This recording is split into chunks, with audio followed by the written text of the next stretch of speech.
मला वाटतं आता साधारणपणे आपण वसंतजी ते दाखवलं ही परिस्थिती खरोखर नुसतं स्क्रीनवर बघण्यासारखी नाही तर रस्त्यावर गेलं तर अनुभवायला मिळते.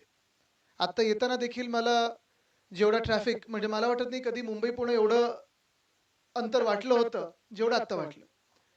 पण हे का होतं, हे कशामुळे होतंय? मला वाटतं ह्याच्या खोलावर जाणं गरजेचं आहे. गेले 2-2.5 वर्ष मी जेव्हा जेव्हा इथे आलेलो वेगळे वेगळे विषयाचे आंदोलनं असतील, नागरिकांशी संवाद साधायला असेल, मग ते वेताळ टेकडीचं असो, पुन्हा रिव्हरफ्रंट डेव्हलपमेंटचं असो किंवा इतर काही असो.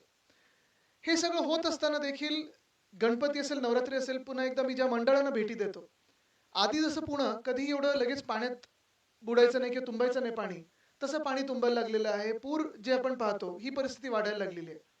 एकंदर एक साधारण 7-8 वर्षापूर्वीपर्यंत जे वाटायचं, की ह्या शहराला एक पुढे संधी आहे, ग्रोथसाठी संधी आहे, ॲस्पिरेशनल शहर आहे. ते शहर कुठे ना कुठेतरी आता चोक व्हायला लागले का? आणि हे चोक जे मी सांगतोय, ते फक्त लोकसंख्या म्हणून नाही. ते तर एक नैसर्गिक वाढ असतेच, फ्लोटिंग एक पॉप्युलेशन असतं, जे बाहेर काम करतात, येतात, जातात. जसं भाऊ आता सांगत होते, की पिंपरी चिंचवड असेल किंवा पुणे असेल, कुठेतरी ते एक व्हायला लागले का? ही देखील आपण अ, एक शक्यता पाहत आहोत. पण हे होत असताना प्रशासकीय जे काम झालं पाहिजे, जे शासकीय काम झालं पाहिजे. अनेक विषय इथे वर्षानुवर्ष प्रलंबित असतात. अनेक विषय जसं आपण पुणे बघतोय इतर शहरांमध्येही देखील. आणि परवा म्हणून ह्याच प्रेझेंटेशनमध्ये एक मी पैज लावली होती, की आपल्या देशामध्ये मला एक शहर दाखवा जे भाजप शासित आहे आणि ते चांगलं झालं की सुधारलेलं आहे. ज्या ज्या शहरांवर किंवा ज्या ज्या राज्यांवर भाजपचं राज्य येत गेलं, त्यांचं सरकार बनत गेली, ते राज्य असेल किंवा ते शहर असेल, हे उलट्या दिशेने प्रवास करायला लागलं. मग साधारणपणे जे काही वचननामा की त्यांचा जाहीरनामा असतो, ते त्या जाहीरनाम्यात दाखवतात. आणि जमिनीवर काय असतं, हे जे अंतर असतं हे फार मोठं असतं. म्हणजे त्याला कुठची मिसिंग लिंक पण नाही जोडू शकत, असं एवढं भयानक अंतर असतं. आणि हेच कारण आहे, की प्रत्येक निवडणुकीच्या आधी किंवा निवडणुकीला सामोरे जात असताना भाजप कधी स्वतः केलेली कामं दाखवू शकतच नाही, कारण कामं तशी केलेली नसतात. एकतर दुसऱ्यांनी कामं केलेली असतात, त्याची नावं बदलतात किंवा फिता कापतात. किंवा सगळ्यात सोपं त्यांचं इक्वेशन हे असतं, जातीय दंगल किंवा जातीय तेढ निर्माण करा, धार्मिक तेढ निर्माण करा, समाजामध्ये वाद निर्माण करा, भाषेमध्ये अंतर निर्माण करा. हे सगळं करून डिव्हाइड अँड रूल ज्याला आपण बोलतो, ही जी काही डिव्हाइड अँड रूलची पॉलिसी आहे, ती मला वाटतं एकमेव आत्ता पक्ष असेल जगभरातला जो भाजप आहे, ती त्याची अंमलबजावणी करतो. असो, हे जरी असलं तरी मला वाटतं आत्ता ही संधी आपल्याला हे शहर सुधारण्याची. आपण सगळेच पक्ष म्हणून जर एकत्र आलो, नागरिक म्हणून जर एकत्र आलो, तर जी काही दडपशाही आपल्याला चालू आहे, म्हणजे मला आठवतं ना, आमचं सरकार असताना देखील जिथे-जिथे लोकांची काही एक भूमिका असायची, की त्यांच्या भावना असायच्या, त्याचा आदर करून आम्ही तसं काम करायचो. जेव्हा मी मंत्री होतो, तेव्हा मला आठवतं हे रिव्हरफ्रंट डिस्ट्रक्शन, ज्याला रिव्हरफ्रंट डेव्हलपमेंट असं नाव या महानगरपालिकेने दिलेलं आहे. त्याच्याबद्दल माझ्याकडे नागरिकांनी काही अपील केले होते. ते आम्ही लगेच प्रेझेंटेशन त्याचं जगजाहीर केलं आणि जे काही सत्य बाजू असेल ती लोकांसमोर आणण्याचं काम केलं. बरं, हे होत असताना जसं मी नदीचं सतत सांगत असतो, कदाचित हे जगातलं एकमेव उदाहरण असेल आपल्या मुळ्या मोठ्याचं, की नदीचं पात्र हे खोलं करण्याच्या ऐवजी अजून कमी करत चाललेत आणि जेवढं आपण रुंदीकरण करायला पाहिजे त्यापेक्षा अरुंद करून नदी ही छोटी करत चाललेत. उद्या त्या नदीला कव्हर पण करतील, त्याच्यावरनं रस्ता पण टाकतील. पण ह्याच रिव्हरफ्रंट डेव्हलपमेंटच्या कार्यक्रमामुळे जवळपास 11 मंदिरं आणि 4 महत्त्वाचे रस्ते हे पाण्याखाली जाणार आहेत. जिथे एस-टी-पीचं काम पहिलं झालं पाहिजे, ते मला वाटतं एस-टी-पीवर 550 कोटी की काहीतरी खर्च करून ठेवलाय. 950 कोटी, 1800, ते पण बंद आहे. अनेक अशी गोष्टी आहेत आणि ह्या गोष्टींना आम्ही सातत्याने लावून धरलेलं आहे. वेताळ टेकडीवर स्टे देणारा मीच त्यावेळी मंत्री होतो, कारण वेताळ टेकडीचा देखील प्रस्ताव भयानक आहे. म्हणजे वरतून रस्ता, खालतून बोगदा, बाजूने मेट्रो, म्हणजे सपाटच करून टाकलं. कशाला पाहिजे टेकडीवर? आणि नावासाठी काहीतरी ठेवायचं, थातूर-मातूर काहीतरी काम करून ठेवायचं आणि मग हे सगळं दाखवून जो विनाश आहे तो विकास म्हणून दाखवायचा. नक्की गेम प्लॅन काय आहे? हाच विचार करण्याची आता वेळ आलेली आहे. म्हणून मला वाटतं आता आपल्या इकडच्या शहराच्या सगळ्याच नेत्यांनी, आपण जसं मोरे साहेब सांगत होतात, की एक एक्झिबिशन तर भरवलंच पाहिजे, लोकांच्या समोर आणलंच पाहिजे, की काय त्यांनी सांगितलं होतं आणि काय करून ठेवलं. नाशिकमध्ये अशीच परिस्थिती आहे. नाशिक दत्तक घेतो म्हणून मुख्यमंत्री महोदय त्यावेळी सांगत होते. आता आपण तपोवनचं पाहतोय. लोकांवर जी दडपशाही होते, तिथे दादागिरी होते, ही सरकारकडूनच होते.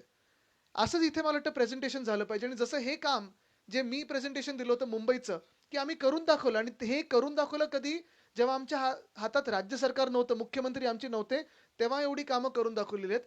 पुण्यात तर त्यांचंच सरकार, म्हणजे महानगरपालिका बहुमताची त्यांची होती, डोक्यावर मुख्यमंत्री त्यांचे होते, केंद्रात प्रधानमंत्री त्यांचे आहेत, तरी देखील अजून विमानतळ पुण्याचं होत नाही. अनेक वर्ष मी ऐकतोय. ते नवीन टर्मिनल जे होतं, मला आठवतं 3 महिने त्याच्यानंतर मी आंदोलन पुकारलं होतं, आपण सगळे शहर म्हणून आंदोलन पुकारलं होतं की तुमचं तयार आहे बनून, आणि तरी तुम्हाला उद्घाटनाचा मुहूर्त मिळत नाहीये. हा सगळा जो गोंधळ त्यांनी निर्माण करून ठेवलेला आहे, जसं आपण सांगू शकतो, होय हे आम्ही करून दाखवलेलं आहे, हे वचननाम्यातली आमची वचनं होती आणि ही आम्ही पूर्ण केली वचनं आहेत, तसं भाजप काय करून दाखवतं आणि काय करू शकतं किंवा काय केलेलं आहे, मला वाटतं काय केलं आहे ह्याच्यावर जास्ती आपण फोकस केला पाहिजे. आणि त्याच निमित्ताने मला वाटतं आपण काय करणार आहोत हे लोकांसमोर नेणं गरजेचं आहे. धन्यवाद.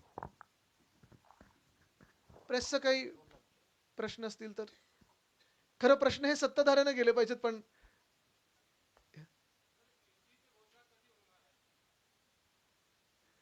मला वाटतं हा विषय फार वेगळा आहे, हा विषय फार महत्त्वाचा आहे, जो राजकीय विषय आहे. युती असेल किंवा जी काही आघाडी बनेल किंवा कोण कोण येणार त्याच्यात, त्याच्यात आमचे जे शहराचे इकडचे स्थानिक नेते आहेत ते योग्य वेळी घोषणा करतील.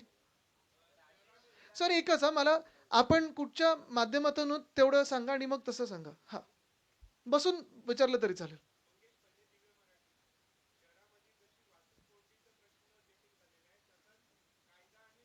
भयानक झालंय.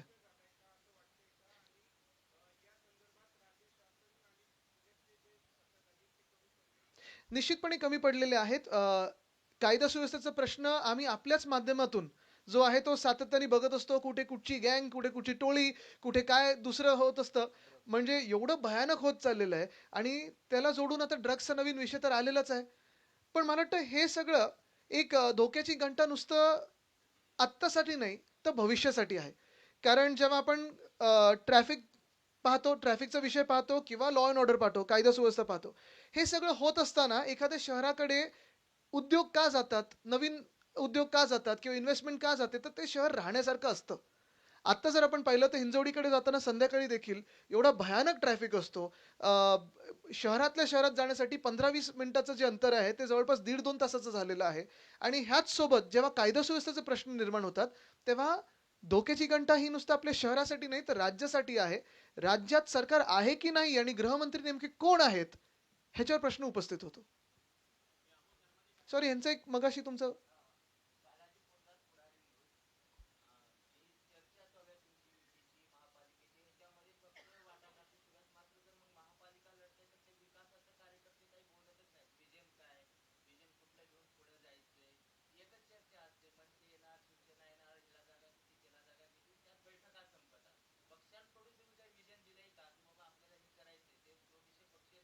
बघा सोपी गोष्ट आहे. एक जर आम्हाला शहराबद्दल पडलंच नसतं, नुसतं सीट्सबद्दल पडलं असतं की सरकार कोण बनवणार, खुर्चीवर कोण बसणार एवढंच असतं, तर आम्ही भाजपसोबत गेलो असतो. आम्हाला शहराबद्दल, ऐका ना, माझं ऐका ना. कुठच्या स्तरावर आपण विचारताय? नाही मग कुठच्या स्तरावर विचारताय? केंद्रातून, राज्यातून, महापालिकेतून, नगरपंचायतीतून? नाही. एक आहे, जगातल्या सर्वात मोठ्या पक्षाला आत्ता सीईओ सापडले आहेत, अध्यक्ष अजून सापडायचे आहेत. आणि अजूनही इन्कमिंग त्यांचं इकडे तिकडे, म्हणजे सर्वात मोठा पक्ष असताना सर्वात जास्ती मोठे भ्रष्टाचारी घेतात त्यांच्यासोबत. पण आमचं एक धोरण आहे, आमचं एक विजन आहे. आणि काही काही गोष्टी ह्या नॉन निगोशिएबल आहेत. म्हणजे जसं पर्यावरणाचा ऱ्हास हा जो पुण्यात होत आहे, तो त्याच्यावर आम्ही कुठेही पुढे मागे बघणारच नाही, ते होऊ देणारच नाही.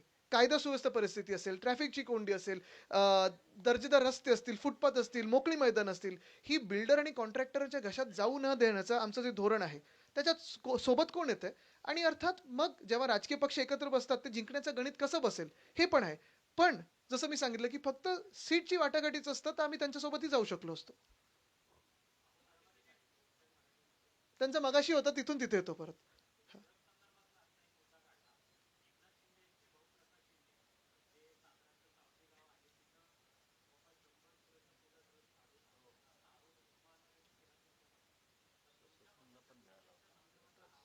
हम्म.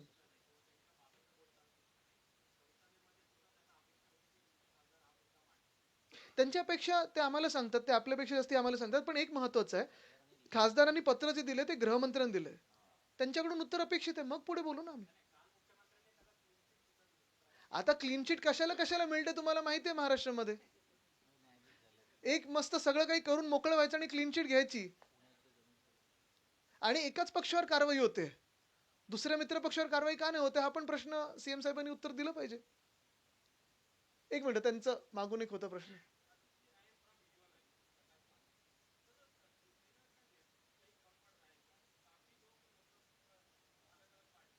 नहीं, हम प्रिंसिपल्स चलते हैं. हमारी नैतिकता ये सबसे महत्वपूर्ण है हमें.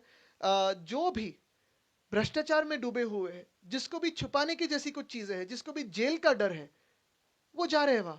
और वो जाने के लिए हमारे दरवाजे भी खुले हैं. और जो अच्छे लोग हैं जो काम करना चाहते हैं, इस देश के लिए काम करना चाहते हैं, देश हित के लिए काम करना चाहते हैं, अपनी मिट्टी के लिए काम करना चाहते हैं, उनको आने के लिए स्वागत है. तो आज हमने भाजपा की साथ क्यों छोड़ी. अगर आपको याद होगा तो 2014 के पहले जो हम सरकार बनाने की एक आशा रखते थे वो इसलिए रखते थे कि हम स्वच्छ सरकार बनाएंगे, साफ सरकार बनाएंगे. उसके बाद अगर आप देखें तो हर साल जैसे भाजपा में सारे के सारे पार्टी से सब भ्रष्टाचारी लोग लेने के लिए लगे, तो फिर पार्टी विद डिफरेंस यानी यही डिफरेंस रहा है कि सब दूसरे पक्ष अभी साफ हो गए और इनका वॉशिंग मशीन खराब हो गया.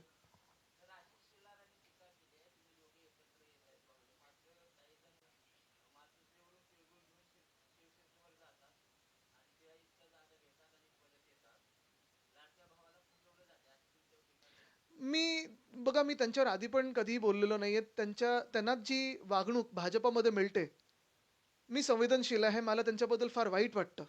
त्यांना काउन्सिलिंगची गरज आहे आणि म्हणून मी त्यांच्यावर कधीही बोलत नाही. त्यांना आशा आधी पण खूप होत्या. मी कधीही बोलणार नाही त्यांना. आपण पुण्याबद्दल बोलूया ना पण आता. जी.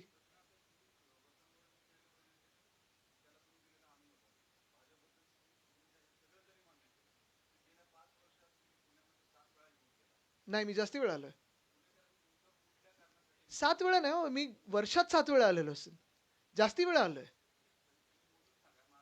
मी कसं मोजणार. तुम्ही आत्ता मोजलं ना 7 वेळा. चला.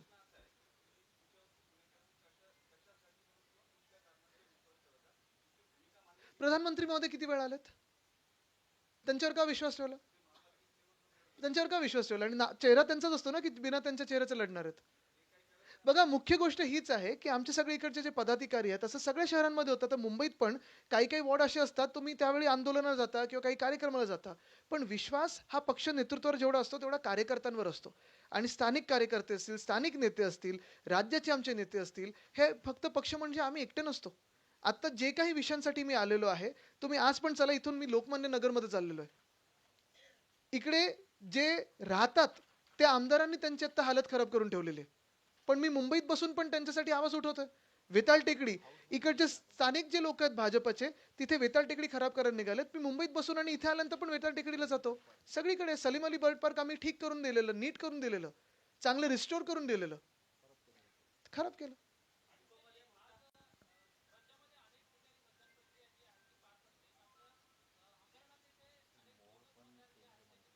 हो. इंडिगोच्या वेळी काय बोलले.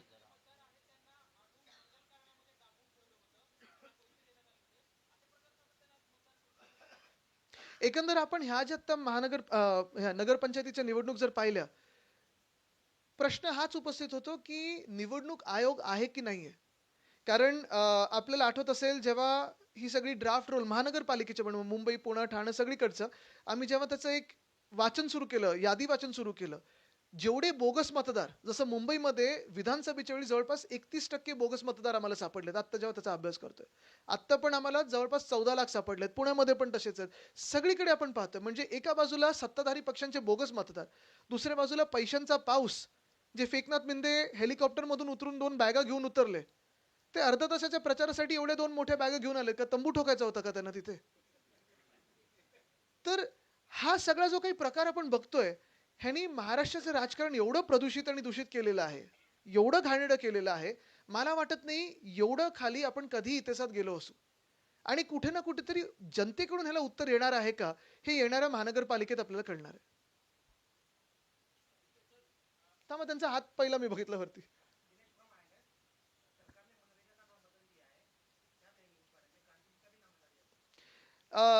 गांधी जी का इतना डर क्यों लगता है सरकार को. यही तो बात है। और उसमें भी काफ़ी सारी बातें अब अगर आप देखें तो जितने दिन थे वो भी कम कर दिए। एक तो देश में नौकरी नहीं है और जो भी आपको डेली एम्प्लॉयमेंट कुछ दे रही थी, वो भी आप छीन रहे हो। और ये सब करके इन्होंने कब पास किया बिल? देर रात को। तो इतना डर है क्यों?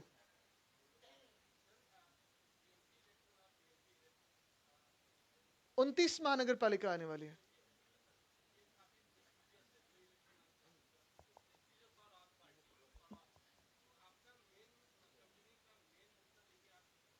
वो तो हम अ, उसका तो जल्दी जाहिर करेंगे, लेकिन ये मैं समझता हूँ सिर्फ पार्टी के लिए प्रेस्टीज का इशू नहीं है। एक राज्य में चेक एंड बैलेंस भी होना जरूरी होता है। एक ही पार्टी के हाथ में अगर सरकार जाए तो दिल्ली जैसे हाल होते हैं। वहां केंद्र सरकार भी भाजपा की है, नगर निगम भी भाजपा का है, और पिछले साल जो राज्य की सरकार थी वो भी भाजपा की है। और जब भाजपा की सरकार बनती है तो वो कहते हैं ना, दलदल में ही कमल खिलता है, कीचड़ में ही कमल खिलता है। वो कीचड़ कैसे होता है वो आपने देखा है।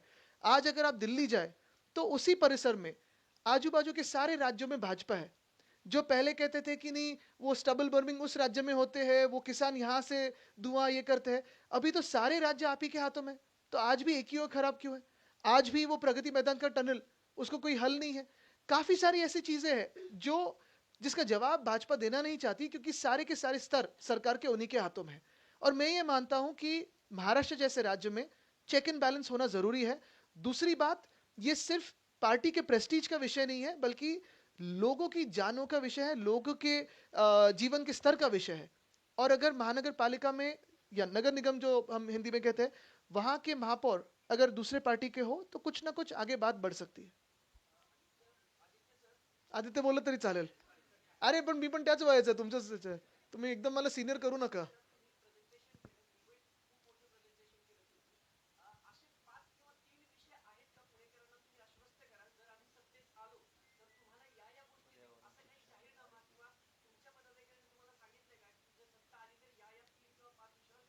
बघा, तुम्ही जाहीरनामा आता मधूनच काही विषय त्याच्यातून फोडण्याचा विषय करू नका, पेपर लीक करू नका. पण निश्चितपणे मी तुम्हाला एक दोन गोष्टी सांगतो. ह्या शहरावर एक वेगळं प्रेम आहे. एकतर म्हणजे हे मी आत्ता नुसतं निवडणूक म्हणून नाही तर आधी पण सांगितलेलं आहे. ह्याच शहरात माझ्या आजोबांचा म्हणजे वंदनीय हिंदू सम्राट बाळासाहेब ठाकरेंचा जन्म देखील झाला होता. माझं लहानपण अनेकदा आम्ही इथे 15-15, 20-20 दिवस येऊन पाहिलेलं पुणं कसं आधी इथे राहायचो आम्ही. आणि पुणं बदलत चाललेलं. बदलताना प्रगती होणं ही चांगलीच गोष्ट आहे. पण आता ट्रॅफिकची कोंडी हा महत्त्वाचा विषय आहे. कायदा सुव्यवस्था महानगरपालिकेच्या ह्याच्यात अखत्यारीत येत नाही म्हणून मी त्याच्यावर उगीच बोलणार नाही, पण अर्थात बोलण्यासारखा विषय आहेच. पर्यावरण एक विषय आहे. पण हे सगळे विषय घेऊन जो आमचा वचननामा येईल तो एकाच वेळी आम्ही जाहीर करू. आत्ता कुठेही त्याच्यावर मला पेपर लीक त्याचा करायचा नाही, तर पक्षात कारवाई होईल माझ्यावर. बरोबर ना? शहर प्रमुख दोघेही माझ्यावर कारवाईचे हे सुचवतील उद्धव साहेबांना.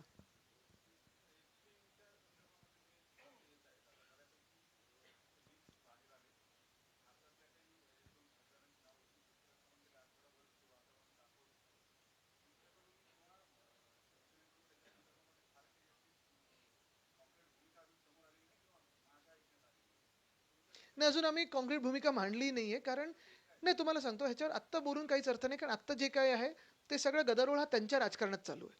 अजून आपल्या देशाचा थेट संबंध कुठेही त्या घाणेरड्या गोष्टींबरोबर लागलेला नाहीये.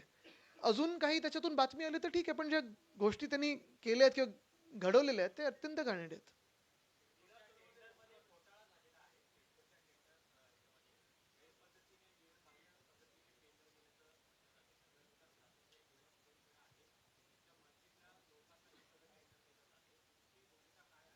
आता आपण पाहिलं असेल, सिडको असेल, म्हाडा असेल, जे काही चाललंय सगळीकडे, म्हणजे सगळ्याच शहरांमध्ये मी पहिलंच सांगितलं ना, की गेल्या 2-2.5 वर्षाचा प्रवास पहा आपण. आणि ज्या शहरांमध्ये प्रगती व्हायला पाहिजे होती, की साध्या सोप्या गोष्टी व्हायला पाहिजे होत्या. जसं मुंबईमध्ये रोड स्कॅम असेल, अटल सेतू आत्ता मी येताना पाहिलं, उद्घाटन ह्या लोकांनी केलं, वरचं टॉप लेयर ठेवताना बरोबर ह्यांचं सरकार आलं होतं आणि त्याच्यातच घोटाळा झालेला आहे. तर अनेक घोटाळे असे आहेत, म्हणजे ही जरी फाईल आत्ता असेल, तरी अनेक घोटाळे आहेत. ते आपल्या माध्यमातून येत असतात, आमच्या माध्यमातून येत असतात. पुढे क्लीन चिट पण त्यांनी तेवढ्याच तयार ठेवल्यात.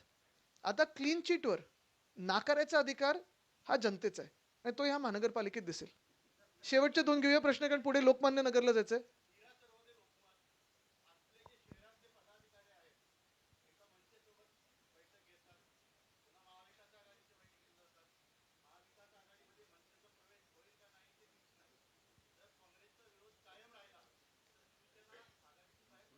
बघा, प्रत्येक स्तरावर वेगळ्या वेगळ्या युत्या आणि महाआघाड्या जाहीर होणार आहेत वेगळ्या वेगळ्या शहरांमध्ये. पण जेवढा घोळ जसा मिंदे मिंदेंची टोळी आणि काँग्रेस एकत्र आली तसा होणार नाही. आणि तुम्हाला आश्वासित करतो एवढीच गोष्ट, की जी काही आम्ही आघाडी करू ती ह्या शहराची हिताची असेल आणि एक विजन घेऊन पुढे जाणार असेल. मुझे लगता है मैंने ये बात परसों ट्विटर पे भी कही है, सोशल मीडिया पे भी कही है। एक तो किसी का भी, फिर वो मास्क हो, घूंघट हो, नकाब हो, हिजाब हो, किसी भी इंसान को उस महिला को हाथ लगाने का अधिकार नहीं है। उसकी उसका धर्म कोई भी हो, जाति कोई भी हो, कारण कोई भी हो, ऐसे कोई फोटो के लिए खींचना, मास्क निकालना, नकाब निकालना, अगर वो हिजाब नहीं तो N95 पहन के जाती, N95 नहीं तो घूंघट पहन के जाती, पल्लू पहन यानी जो पदर हम कहते हैं, तो ये महिलाओं ने क्या पहनना चाहिए या ना पहनना चाहिए, ये कोई भी इंसान दूसरे इंसान उनको कह नहीं सकता। और मुझे लगता है यही लाइन है, उसके आगे कोई लाइन नहीं है।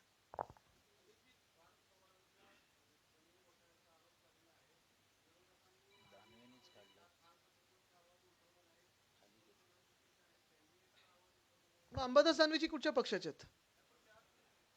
आता त्याच्यावर मुख्यमंत्र्यांनी जे बोलायला पाहिजे ते का नाही बोलत आहेत? बघा, आम्ही सातत्याने हा विषय लावून धरलेला आहे आणि हाच नाही तर अनेक विषय, जसं संजय शिरसाट त्यांचा व्हिडिओ आला होता ना, त्याच्यात तर तुम्ही पाहिलंच असेल, तुमच्याच चॅनलने दाखवलं पण होतं की बॅगांच्या बॅगा पैशाच्या घेऊन बसलेत. आम्ही आंदोलनं करतोय, त्याच्यावर बोलतोय आणि म्हणून मी सांगितलं ना की आम्ही आमचं काम करत असतो, आपण पण मीडिया म्हणून ते दाखवत आहे. पण ज्या सरकारनी, म्हणजे मी हे परत परत तुम्हाला का सांगतोय, भाजपचं एकच प्रॉमिस होतं त्यावेळी, आणि भाजप आणि आम्ही एकत्र जेव्हा होतो तेव्हा आम्ही जेलमध्ये असू, लाठ्या काठ्या का खाल्ल्या होत्या आमच्या कार्यकर्त्यांनी? भ्रष्टाचार विरोधात आम्ही आंदोलनं करत होतो. आणि हेच आता भाजप, त्यांना उद्धव ठाकरे नको आहेत, पण सगळे जगातले भ्रष्टाचारी पाहिजेत आणि ते सोबत घेऊन बसतात.